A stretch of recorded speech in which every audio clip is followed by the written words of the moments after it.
오늘은 한 걸음만 더라는 제목으로 같이 은혜 나누고자 합니다. 어느 가을날에 어느 농부집에 도둑이 들었습니다. 도둑이 이 곡식 창고에 있는 곡식을 한 톨도 남기지 않고 다 털어갔어요. 이 농부가 너무나도 슬픔에 빠져 있어서 인근의 친척들과 친구들을 다 불렀습니다. 그리고 도움을 청했습니다. 나 이제 완전히 빈털터리가 되었네. 누가 날 좀 도와주지 않겠나. 그러자 한 친척이 이렇게 말했습니다. 자네 집에 곡식이 많다는 거를 애초에 소문내지 말았어야 돼. 그러자 한 이웃이 또 위로하면서 이렇게 말했어요. 너무 걱정 말게. 앞으로는 곡식 창고를 안방 가까이 지으면 될 거 아닌가. 그러니까 또 다른 친구가 또 다른 처방을 내려요. 곡식 창고가 안방에서 멀고 가깝고 그건 문제가 아니네. 마당에 개를 키우게나. 다른 친척이나 친구들도 다 제각각 한마디씩 했습니다. 유익한 충고가 한 100가지도 넘었을 거예요. 근데 이 빈털터리가 된 농부한테는 이 1000가지에 넘는 그 충고들이 하나도 도움이 되지 않았죠. 왜냐하면 막상 이 사람들한테 곡식 한 자루를 달라고 요청하자 충고를 그렇게 하던 사람들이 갑자기 다 귀머거리가 돼버린 거예요. 말로는 이것 좋다 저것 좋다 어떻게 하라라고 말하지만 막상 자기 거 내놔야 되니까 입을 다물어 버리는 게 이 세상 인심이었다라는 것이죠. 오늘 야고보서의 이야기도 별다른 이야기는 아닙니다. 결국 같은 이야기예요. 오늘 본문 초반부에 보면 이런 말씀이 나오죠. 15절 16절 만약 형제나 자매가 헐벗고 일용할 양식이 없는데 너희 중에 누구든지 그에게 평안히 가라, 덥게 하라, 배부르게 하라 하며 그 몸에 쓸 것을 주지 않으면 무슨 유익이 있으리요. 그러니까 충고한다고 그런 생각으로 따뜻하게 입고 잘 먹고 다니고 그렇게 해라. 말은 그렇게 늘 해요. 그럴싸하게 해요. 하지만 상대방이 실제로 어떻게 해야 배부르게 먹고 따뜻하게 입고 평안하게 지낼 수 있는지에 대해서는 전혀 생각하지 않는 것이죠. 그저 말만 하는 거예요. 말만. 그러면서 스스로는 그래도 내가 좀 배려하는 사람이고 내가 그래도 믿음이 좀 있는 사람이고 그래도 난 좀 챙길 줄 아는 괜찮은 사람이다라고 스스로 생각하면서 산다라는 것이죠. 그래서 14절과 17절에 아예 이런 말씀이 나오게 되는 이유입니다. 내 형제들아 만일 사람이 믿음이 있노라 하고 행함이 없으면 무슨 유익이 있으리요.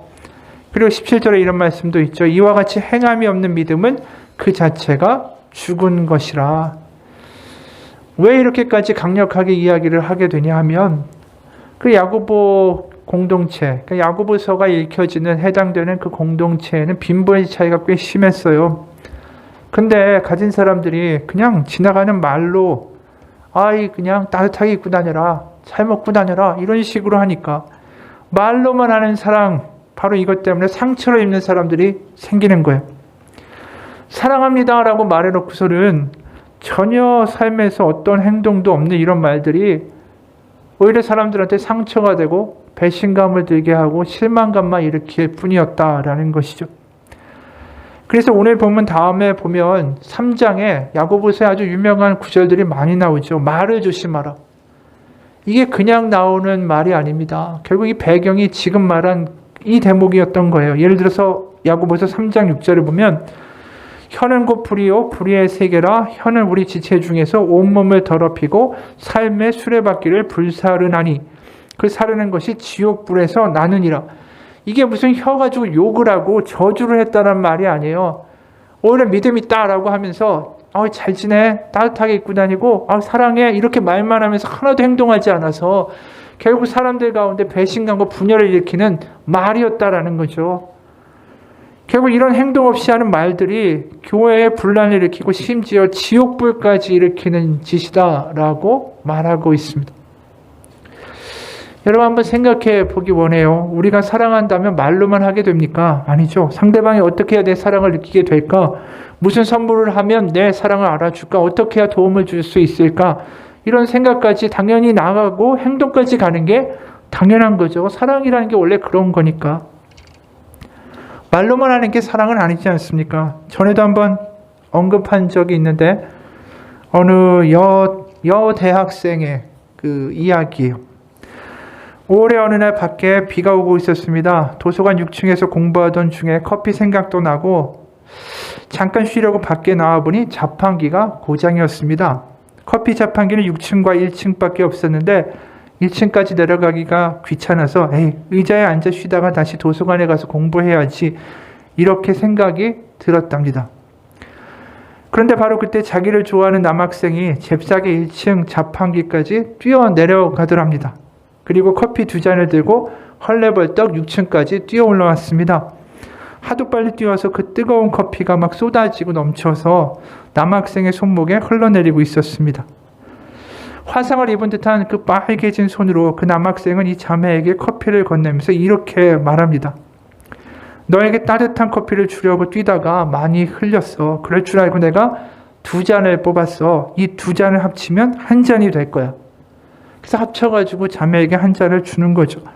그 말을 듣는 순간에 감동한 이 자매가 커피를 혼자 먹을 수가 없어서 결국 서로 반잔을 나누어 마시다가 결국 결혼했대요. 참고로 제 얘기는 아니고요. 네. 말로만 사랑하는 게 아니라 사랑한다면 상대방의 사랑을 느끼게 하는 행동이 따라오는 것이 마땅한 거죠. 그런데 최근에 보면 이런 사랑의 모습들이 점점 없어지는 것 같아요. 이 옛날에 이런 순박했던 사랑의 모습보다는 계산적이 되죠. 결혼할 때도 상대방이 어느 정도의 재산을 가지고 있고 어느 직장에서 어느 연봉을 받고 있고 뭐 이런 거 다 따지는 거래적인 어떤 사랑의 모습들이 지금 현재에는 너무나도 많죠. 사랑도 어느 순간 자기중심적으로 하죠. 군대에 가는 남자친구를 보내면서 여자친구들이 많이 운대요. 그런데 얼마 지나지 않아서 헤어지는 경우들을 많이 보게 됩니다. 누군가 그 모습을 보면서 이런 말을 하더라고요. 남자친구가 군대를 갈 때 여자들이 울게 되는 이유는 그 남자친구가 떠나서 그 사랑 때문에 슬픈 것도 있지만 더 큰 이유는 이제 혼자가 돼서 외로울 것이 걱정돼서 우는 감정이 더 클 거다. 그래서 나중에 보면 고무신을 거꾸로 신는 일들이 생기는 거 아닌가. 우리의 사랑이 점점 이렇게 좀 거래적이고 계산적이 될 때가 좀 있죠. C.S. 루이스는 이런 말을 해요. 우리는 저마다 자기중심적인 삶을 타고났다. 그래서 칭찬받으려고 응석 부리고 타인의 삶을 이용하고 상대방을 착취하려고 한다. 특히 자기보다 낮거나 강하거나 높은 것. 그래서 자신이 왜소하게 느껴질 만한 어떤 것이라도 그것은 멀찍이 거리를 두고자 한다. 그러니까 남을 이용하려던 어떤 그런 마음들이 우리 가운데 다 있다라는 거예요. 그리고 자기가 좀 작아 보이고 불리해 보이고 이러면 자꾸만 거리를 멀리 하려는 그런 본성이 있다라는 거죠. 결국 이 핵심은 뭡니까? 자기중심적인 생각과 태도와 삶을 살아가는 게 우리 가운데 참 본질적이고 본능적이다라는 이야기예요. 내가 만든 성을 딱 쌓고 내가 거기에 정주하면서 내가 판단하고 내 생각을 요구하고 내 뜻대로 되기를 요구하는 모습들이 우리의 삶 가운데 참 많다라는 것이죠. 그러니까 사랑도 점점 이기적인 사랑이 되어가고 점점 세상이 다 자기중심적이고 나만 잘 되면 돼라는 식으로 변화되고 있어요. 학교 교육도 그렇대요. 어느 초등학교에서 학생들에게 생각하는 과제를 내줬어요. 초등학교 아이들한테 생각하는 훈련을 시키는 것인데 사진 한 장을 딱 줬습니다. 사진 한 장에는 어떤 아이가 들어있었냐면 머리통은 크고 팔다리는 나뭇가지처럼 야위어 있는 그 아주 가난한 아이의 전형적인 모습이었어요. 그 아이가 길모퉁이에 쭈그리고 앉아서 땅에 떨어진 빵 부스러기 같은 걸 주워 먹고 있는 사진이었습니다. 그 사진 밑에는 이런 지시문이 적혀 있었어요. 자기 자신을 그림 속의 아이와 비교해 봅시다. 난 얼마나 행복한 사람인지 이유를 들어서 설명해 봅시다. 이 선생님이 이 숙제를 내준 의도는 분명하죠. 아이들한테 엄마 아빠의 보호를 받으면서 사는 너희들이 얼마나 스스로 감사하고 행복한 건지 한번 생각해 보라는 거였어요. 근데 한 아이가 답을 적어냈는데 그걸 보고 이 선생님이 깜짝 놀랐습니다. 그 답이 뭐였냐면 남의 아픔을 보고 내가 얼마나 행복한지 아는 것은 별로 좋지 않다고 생각합니다. 같이 아픔을 해결해 주려고 하고 같이 잘 먹고 잘 살아야 되는 게 맞습니다. 라고 애가 적었어요. 그러니까 이 선생님 충격받은 거죠. 우리가 근본적으로 남의 불행을 보면서 내가 행복한 상태라는 걸 느끼는 것 자체도 자기중심적인 사고라는 거예요. 늘 내 중심적인 사고. 이렇게 자란 아이들이 결국 어떻게 됩니까? 상대적인 비교와 거기서 느끼는 우월감과 어떤 자기중심적인 사고와 생각과 세상을 만들어갈 수밖에 없는 거죠. 이기적인 사람들이 모여서 우리라는 공동체를 만들 수 있겠어요? 그게 불가능한 거죠. 그래서 신앙에서 가장 사실 배격하는 게 뭡니까? 이기주의예요. 자기중심적인 거예요. 실제로 성경을 요약하면은 두 가지로 딱 요약이 되죠. 마태복음 22장 37절에서 40절이에요. 예수께서 이르시되 내 마음을 다하고 목숨을 다하고 뜻을 다하여 주 너의 하나님을 사랑하라 하셨으니 이것이 크고 첫째 되는 계명이요 둘째도 그와 같으니 내 이웃을 내 자신같이 사랑하라 하셨으니 이 두 계명이 율법과 선지자의 강령이니라. 그러니까 구약 성경을 통틀어 요약하면 이거라는 거예요. 하나님을 사랑하고 이웃을 내 몸같이 사랑하라.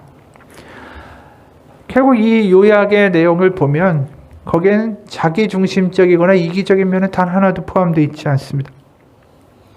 나 자신을 사랑하는 게 아니라 하나님을 사랑하라고 이야기하고, 그 말을 다시 풀면 나를 위한 하나님이 되라고 기도하고 요구하지 말고 하나님을 위한 내가 되어 보기에 힘쓰라라는 이야기죠. 이웃을 사랑할 때도 너의 자신을 사랑하듯이 하라고 이야기해요. 내 중심적으로 남을 이용하고 어떻게 보면 상대방을 어떻게 움직이려는 의도를 버리고 이기적인 태도를 완전히 버리라고 지금 이야기하고 있는 것이죠. 그러니까 결국 야고보서가 이야기하고 있는 행함의 근본적인 본질의 내용은 뭐냐 하면, 은혜를 받고 하나님의 사랑을 경험했으면 이제 자기중심적인 신앙에서 벗어나야 된다라는 거예요. 그러니까 우리가 처음에 하나님을 만나게 되면 감동하죠. 와, 하나님 사랑하시고 살아계시고 나를 사랑하시고 하나님이 정말 은혜를 베푸시고 나를 자녀 삼으셨구나. 그건 시작점에 불과하다라는 것입니다. 맨날 거기에 머무르는 것이 아니라 결국 하나님이 요구하시는 궁극적인 믿음의 도착점은 나를 벗어나 하나님을 향해, 타인을 향해 한 걸음씩 벗어나 내딛는 것, 그것이 하나님이 요구하시는 신앙의 궁극적인 모습이다라는 거예요. 그러니까 우리가 많은 경우에 요새 교회들을 보면 안타까운 게 뭐냐면 너무나도 자기중심적인 신앙에서 계속 안주하려고 해요. 그러니까 교회에서 사랑하고 베풀고 나누고 이거에 대한 이야기보다는 그냥 와서 일주일에 한번 예배 드리면서 하나님이 날 사랑한다라는 이야기에 위로받고 감격하고 눈물 흘리고, 그게 뭡니까? 결국 하나님의 사랑을 소비하고 있는 거죠. 결국 예배가 와 감동이었어. 정말 나에게 마음이 찡해. 이 수준이 아니라 내가 하나님 은혜에 감격해서 하나님을 기쁘시게 할 일을 제가 믿음으로 행하겠습니다라는 단계까지 나아가야 된다라는 것이죠. 그래서 19절 20절에 보면 네가 하나님은 한 분이신 줄을 믿느냐? 잘하는도다. 귀신들도 믿고 떠드느니라. 이게 얼마나 약간 조소가 조롱의 말이에요. 그러니까 하나님, 나 살아계시는 거 믿고요. 하나님 나 사랑하시는 거 믿어요. 이걸로만 헤헤거리는 거 귀신들도 한다라는 거예요. 20절. 허탄한 사람아, 행함이 없는 믿음이 헛것인 줄을 알고자 하느냐. 우리가 하나님께 감동했다면 하나님을 감동하시게 하는 믿음 되기를 축원합니다. 그게 사랑이라는 거예요. 하나님을 사랑하고 하나님 우리를 사랑하신다는 것은 우리 가운데 하나님을 감동시키고자 하는 마음이 우리 가운데 있을 때 내가 하나님 사랑한다라고 말할 수 있는 거죠. 그게 없다면 하나님의 사랑을 이용하고 있는 거예요. 아까 1층에 뛰어내려가 커피를 빼고 손이 빨개지도록 뛰어온 그 청년의 이야기가 감동적인 건 뭐냐 하면 그게 사랑이라는 것이죠.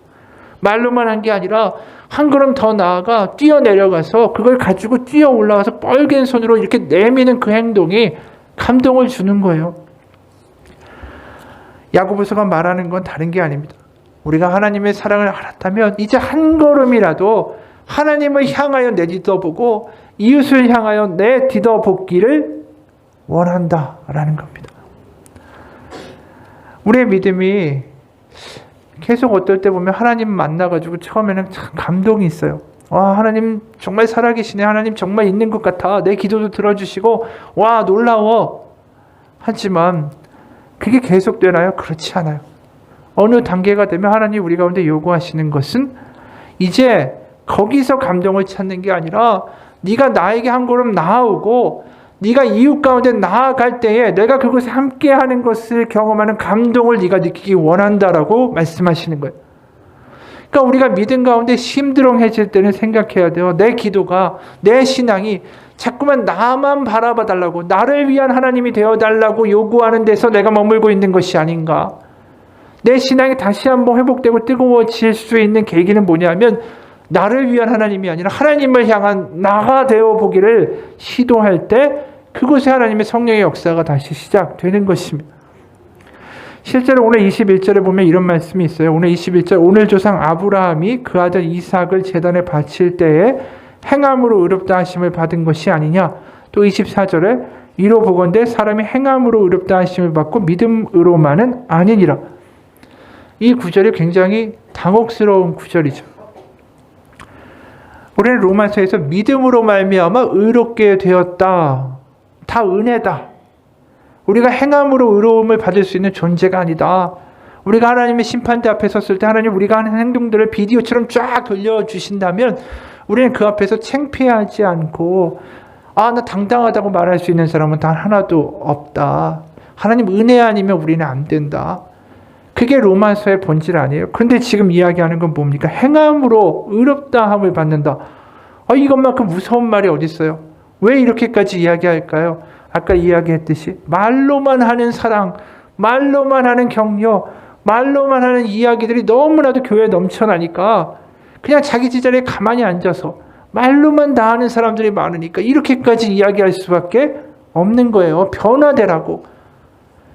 너희들이 지금 알고 있는 신앙은 잘못된 것이라고. 그 이야기를 야고보서가 이렇게 강력하게 할 수밖에 없는 것이죠. 그래서 실제로 이 내용을 좀 자세히 보면 23절에 이런 말씀도 있어요.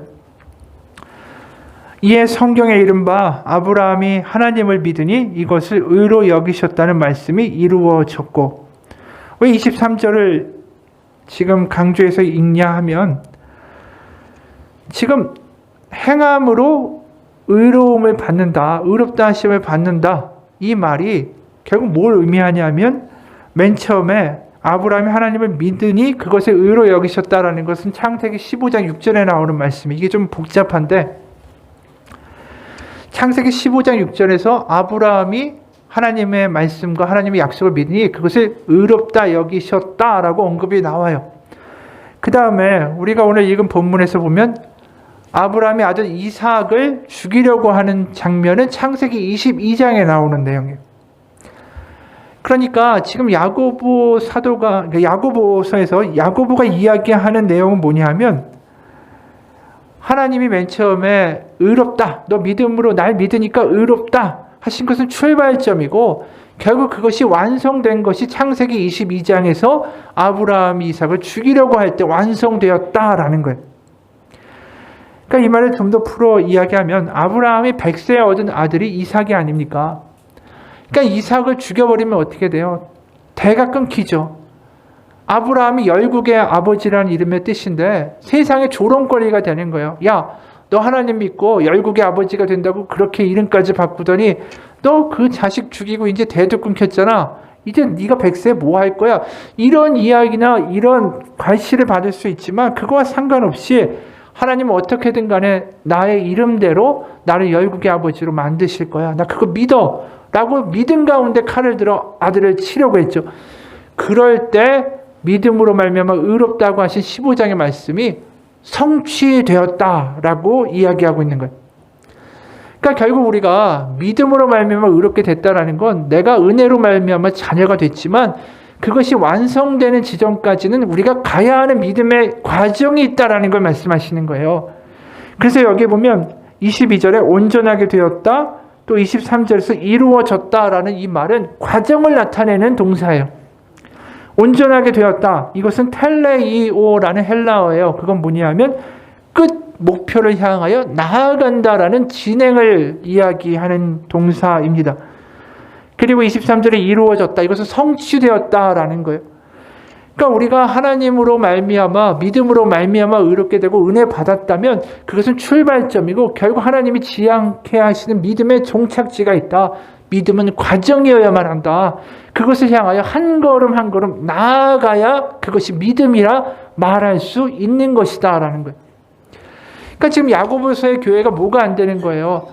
하나님 믿고 은혜 받았어요. 근데 가만히 있으면서 그냥 와가지고 자기의 은혜들만 소비하고 있을 뿐이지 하나님의 은혜만 소비하고 행동으로 누구나 한 걸음 더 나아가 정말 어려운 사람에게 자신들이 베풀고 도와주고 먹이는 행동을 하지 않잖아요. 가만히 있는 믿음이 돼버린 거예요. 그러니까 이 믿음 잘못된 것이다. 믿음은 과정이고 그냥 머무는 것이 아니니까 한 걸음 더 나아가야 된다. 이것을 지금 강조하고 있다라는 것이죠. 그건 야고보 교회에만 얘기하시는 게 아니에요. 우리에게도 말씀하시는 겁니다. 우리가 내 중심적인 사고에서 태도에서 믿음에서 조금만 더 벗어나면 놀라운 하나님의 역사들을 맛볼 수가 있어요. 왜 하나님 안 계시느냐가 아니에요. 하나님은 이웃과 함께 하시고 하나님 베풀고 나누는 곳에 함께 하시는 것이에요.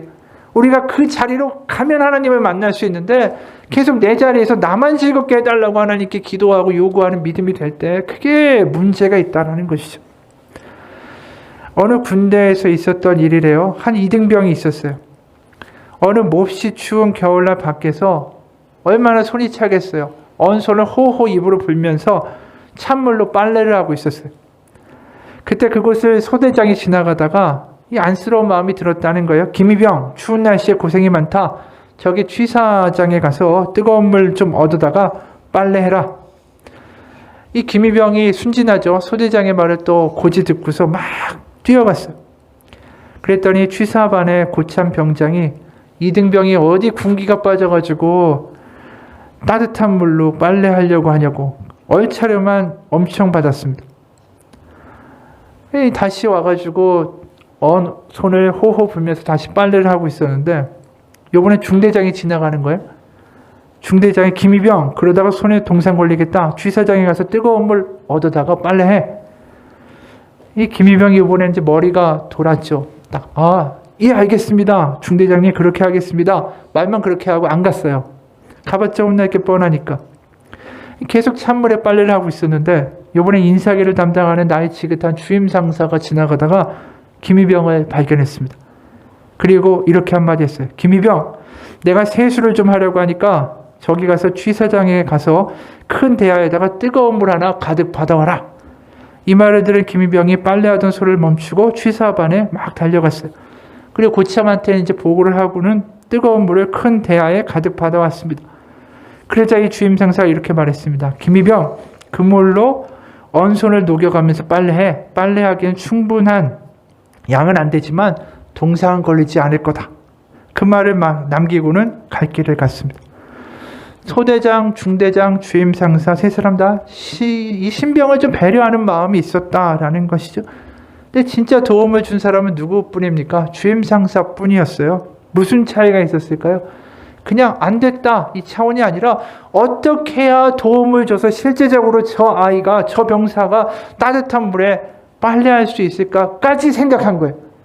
그러니까 한 걸음 더 나가는 사람이 될 때 그곳에 변화가 시작되는 거예요. 우리가 늘 상투적으로 반응하고 습관적으로 생각하고 습관적으로 말하고 그러니까 늘 상황이 똑같죠. 하나도 안 변하는 이유는 거기에 있는 거예요. 내가 하나님을 믿는다고 하지만 예배마저도 습관적으로 똑같이 드리고 있으니까. 내가 한 걸음 더 나가기 원합니다. 내가 하나님 가운데 정말 베풀 수 있는 사람이 되기 원하고 용서받기보다는 용서할 수 있는 사람 되기 원하고 이해받기보다는 이해할 수 있는 사람 되기 원하고 사랑받기보다는 사랑할 수 있는 사람 되기 원합니다. 뭔가 우리의 방향성이 바뀌고 한 걸음씩 우리가 조금이라도 나아가 볼 때 우리의 주변이 바뀌기 시작합니다. 나로 인해서. 그러니까 우리가 방향을 바꾸고 한 걸음 나아가면 그것이 하나님이 우리의 기다리고 계시다라는 것이죠. 그래서 우리의 교회도 마찬가지예요. 나를 위한 공동체가 존재하는 게 아니라 공동체를 위한 내가 되보면 어떨까요? 나를 위한 가족이 아니라 가족을 위한 내가 되보면 어떨까요? 나를 위한 하나님이 아니라 하나님을 위한 내가 되보면 어떨까요? 그러면 어떻게 될까요? 기도가 변해요, 다. 기도가 이렇게 변하겠죠. 하나님, 내 중심적으로 있으면 저 아이가, 내 자식이, 내 남편이, 내 아내가 변하게 해주세요. 이게 주를 이룰 거예요. 하지만 가족을 위한 내가 되면 하나님, 우리의 가족이 하나 되게 하시고 내가 더 사랑할 수 있는 마음을 주세요. 기도의 방향이 바뀐다라는 거죠. 우리가 남을, 타인을 하나님을 향하여 한 발자국만 나아가면 우리의 기도와 우리의 삶이 변화되게 됩니다. 얼마 전에 이런 이야기를 읽었어요. 시내에서 전시장을 경영하는 어떤 분이 있었는데 이분이 믿는 분이었대요. 하루는 크리스찬인 친구가 와서 요청해요. 자기가 아는 친구 중에 아들이 예술가인 친구가 있는데 그 아들의 작품 전시회를 해야 되지만 마땅한 전시장도 없고 또 돈도 없다. 혹시 무료로 대관을 해줄 수 있는지 요청하는 거예요. 그래서 허락해 줬어요. 이게 굉장히 어려운 일인데 해준 겁니다. 허락을 받은 젊은 예술가가 와서 보고 어떻게 반응했냐면 자기가 그동안 기도하면서 원했던 전시장과 똑같은 전시장을 하나님이 허락하셨다고 너무 기뻐하면서 감사해 하더라는 거예요. 그리고 심지어 전시장 주인이 보는 앞에서 하나님 앞에 감사 기도까지 하더래요. 그런데 정작 놀라운 건 뭐였냐면 전시회가 끝날 때까지 그 전시장을 무료로 빌려준 전시장 주인에게는 단 한마디의 감사도 표시하지 않았다라는 겁니다. 어떻게 그럴 수가 있을까요? 자기가 기도한 전시장과 똑같은 전시장을 허락해준 하나님의 은혜에는 감사하는데 그 통로가 되어준 전시장 주인에게는 전혀 감사한 마음이 없다. 하나님은 나를 돕고 나를 이끌어주고 내 기도를 받아주고 나의 성공을 도와주는 분일 뿐이지 하나님에 대한 내가 정말 하나님을 창피하지 않게 하고 하나님이 주신 은혜에 감입해서 이 전시장을 빌려준 사람에게 감사를 표시하고 하나님을 믿는 사람으로서 그 감사합니다. 하나님의 도구가 되어주신 은혜입니다. 그런 말 할 수 있는 게 당연한 거 아니겠어요? 그러니까 지금 이 신앙이 어떤 신앙이에요? 보면 딱 알잖아요. 나를 위한 하나님만 고집하는 거예요. 나의 기도를 들어주고 나를 원하는 대로 해주는 그 하나님만 믿고 있는 청년의 모습을 보면 이게 제대로 된 신앙인가 싶다라는 것이죠. 근데 이 모습이 이 청년에만 해당되는 게 아니라 지금 한국 교회의 모습이 이런 거예요. 이래서 욕먹는 거예요. 우리 교회를 위해서 하나님만 존재하고 내가 원하는 기도에 응답하는 하나님이다. 그것만 이야기하고 세상 가운데는 전혀 배려하지 않고 나를 위한 하나님만 찾을 때 우리가 무슨 변화가 있겠어요? 하나님을 위한 나가 되고 하나님을 위한 우리 교회가 되고 이웃을 향한 내가 되고 이웃을 향한 우리가 되어갈 때 변화가 시작되는 거 아니겠어요? 이기적인 신앙에서 벗어나기를 축원합니다. 왜 우리가 이렇게 이기적인 신앙에서 벗어나지 못할까요? 내가 왜 이렇게 자꾸만 머물러 있을까요? 변화를 싫어하기 때문이에요. 변화를 싫어하기 때문에. 우리가 다른 것이 아니라 오늘 우리 이 말씀 가운데 저도 가장 많이 생각하게 된 건 뭐냐? 한 걸음만 변화되어 보자라는 거예요. 내가 한 걸음만 더 위로할 수 있는 사람이 되어야겠다. 한 걸음만 더 사랑할 수 있는 사람 되어야겠다. 한 걸음만 더 격려하고 봉사와 섬김도 한 걸음만 더 해봐야겠다라는 거죠. 그동안에 내가 위로받고 사랑받고 이해받고 격려받고 섬김받고 그랬다면 이제 한번 내가 한 걸음 내 자신에게서 벗어나 하나님과 이웃에게로 나아가 봐야겠다. 그게 우리 가운데 경험되고 결단되기를 축원합니다. 어떤 목사님이 있었는데 이 목사님이 목회를 하면서 정말 희생을 많이 했어요. 바쁜 성도들 대신해서 예배당 청소도 하고 차량 운행도 하고 구역 예배 인도도 하고 사모님과 함께 주일 점심 식사 준비까지 손수 다 하실 정도였대요. 그래서 주보 복사하고 찬양대 악보 편집까지 목사님의 손을 거치지 않으면 교회 유지가 안 될 정도였다라는 것이죠. 이 목사님이 이 정도로 헌신적이면은 교회가 무럭무럭 커져야 되는 게 정상이겠죠. 그런데 전혀 아니었어요. 반대로 성도들이 하나둘씩 교회를 떠나고 교회는 점점 생명력을 잃어갔어요. 왜 그럴까요? 하나님 사랑하고 이웃 사랑하는 게 없어지니까. 목사님 혼자 뛰는 게 그게 뭐가 중요하겠어요? 하나님이 믿음 가운데 요구하시는 게 뭡니까? 그동안 위로받았다면 이제 위로해 주는 사람이 되라. 사랑받았다면 이제 사랑할 수 있는 사람이 되라. 격려받았다면 격려해 줄 사람 되기 원하고, 섬김받았다면 섬김해 주는 사람 되기 원하고, 이해받았다면 이해해 주는 사람 될 수 없겠니? 용서받았다면 이제 용서해 줄 수 있는 사람 되기를 내가 바란다. 어떤 소녀가 하나 있었는데 이 고모 손에서 자랐는데 고모가 굉장히 까탈스러운 분이었대요. 고모는 나름대로 정성껏 이 조카를 키우겠다고 키웠지만 고모 자신 자체가 상처가 많으니까 조카 마음에 아주 상처를 많이 준 거예요. 그러니까 고모에 대한 원망과 상처가 이 소녀 마음 가운데 많은 거죠. 근데 이 소녀가 예수님을 믿었어요. 그러면서 자기 마음에 든 생각이 내가 용서해야겠다. 그 마음이 들기 시작한 거예요. 믿음이 생긴 거죠. 근데 용서를 하려고 하는데 그게 쉽지가 않은 거예요. 좀 노력을 하는데 고모를 만나면 화부터 막 나는 거예요. 어느 날 이 소녀가 내 노력으로 하는 게 아니라 내가 정말 하나님 힘으로밖에 용서할 수가 없구나라는 걸 깨달았다는 거예요. 용서하려고 하니까 그걸 깨닫게 된 거예요. 그러면서 예수님께 기도해요. 집에 들어가기 전에 이렇게 기도한다라는 거죠. 예수님, 저는 죽었습니다. 제 안에 예수님만 사십니다. 문을 열면 제가 고모를 만나지 않고 예수님께서 고모를 만나 주세요. 놀라운 건 이 기도를 하고 고모를 만나는데 그날 고모가 아무리 소리를 질러도, 고모가 무슨 잔소리를 해도 화가 나지 않고 오히려 자기를 위해서 젊음을 희생한 그 고모에 대해서 불쌍하고 감사한 마음만이 더 많이 들더라는 것이죠. 결국 그 고모는 조카로 인해서 예수님을 믿게 됐어요. 이게 뭐예요? 용서하려고 하니까, 내가 좀 변화돼 보려고 하니까, 내가 한 걸음 나아감을 보이려고 하니까 거기서 믿음의 역사가 시작되는 거예요. 저도 이제 목회를 그렇게 오래 하진 않았지만 하면서 느끼는 건 뭐냐면, 성도분들 중에 참 어려운데 그래도 섬기고 나누려고 하고, 참 어려운데 하나님께 감사하다고 하고, 그러면서 말하고 고백하는 이야기들을 들을 때마다 참 마음에 감동이 생겨요. 하나님의 마음은 어떠시겠어요? 참 어려운데 그래도 하나님 감사해요.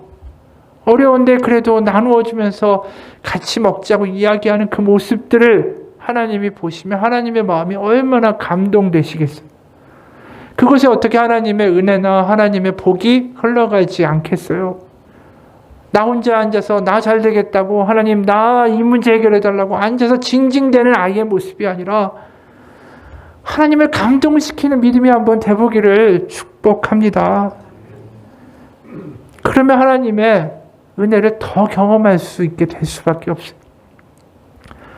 마지막으로 한 이야기만 하고 마치겠습니다. 최근에 난 신문 기사예요. 비 오는 늦은 밤 치킨을 배달받고 감동해서 별 7개를 주고 싶다는 한 네티즌의 사연이랍니다. 별 1.7개를 드리고 싶다라는 배달 리뷰라며 배달 앱 리뷰를 캡처한 사진이 어떤 커뮤니티에 올라왔어요. 리뷰를 작성한 이 손님은 사연이 이렇습니다. 울지 않고 글을 써보려고 합니다. 솔직한 감정으로 별점 7개를 드리고 싶습니다. 추적추적 비 내리는 오후 11시 50분쯤 주문해서 일찍 배달될 것이라고 생각했습니다. 역시 20분 만에 오토바이 소리가 나서 내 치킨이다 라고 싶었어요. 식구들은 모두 잠을 자고 있어서 고객 요청 메시지에 벨은 누르지 말아달라고 적었는데 제가 마지막 주문이었는지 급하게 오셔서 확인을 못하신 듯 벨을 연거푸 누르셨습니다. 이에 약간 화가 나서 1층 문을 열어주었고 4층 집 대문 앞에 나와 있었습니다. 집에는 엘리베이터가 없었는데 기다리다 보니까 헉헉대는 거친 숨소리가 들렸고 빗물에 젖어 비벼지는 오토바이의 우이 소리가 처걱처걱 들렸습니다. 그리고 저희 아버지 연세쯤 되시는 분이 빗물에 젖은 채 치킨을 들고 올라오고 계셨고 사장님인 듯 했습니다.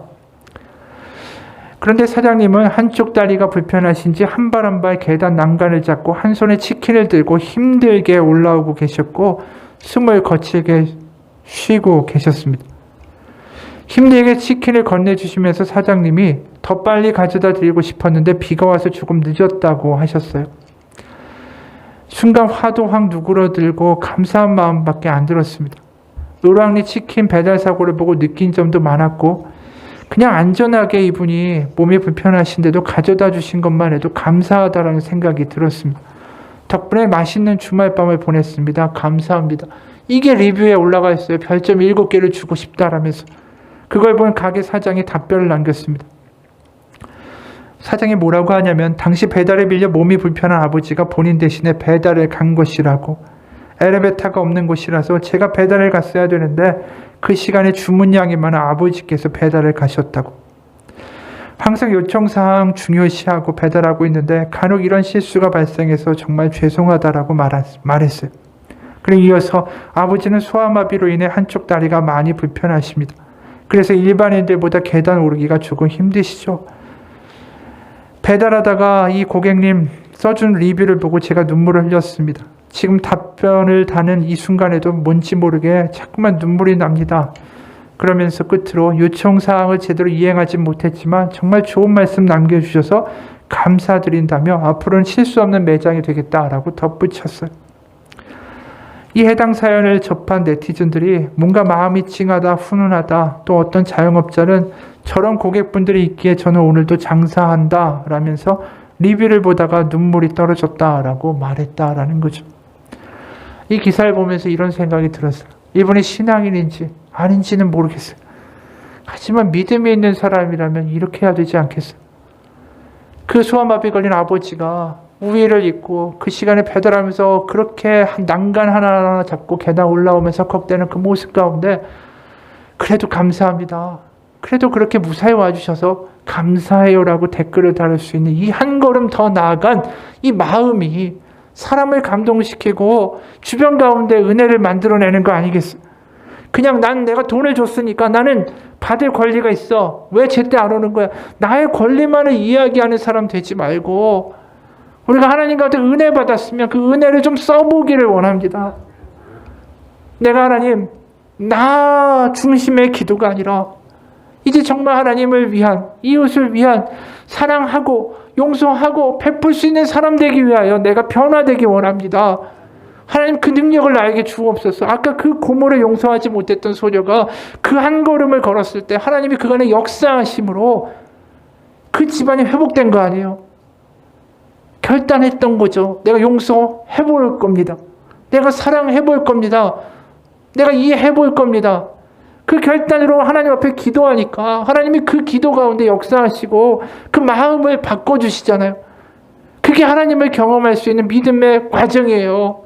왜 자꾸만 나 하나님 은혜 주시고 나 위로해 주시고 나 사랑해 주시고 나 문제만 해결해 달라고 언제까지 그 자리에서 머물 것입니까?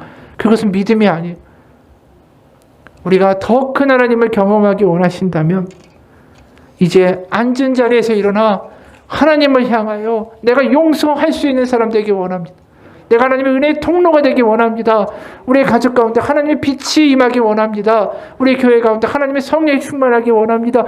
주변을 축복하며 주변 하나님의 은혜와 용서와 감동이 전해질 수 있는 삶 되기를 기도하면서 살기 원합니다.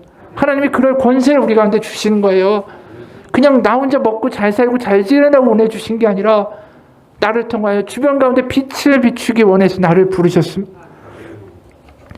바로 용서받기보다는 용서하고 섬김받기보다는 섬길 수 있고 격려받기보다는 격려할 수 있는 사람 되고 사랑받기보다는 사랑할 수 있고 위로받기보다는 위로할 수 있는 사람 되기 원합니다.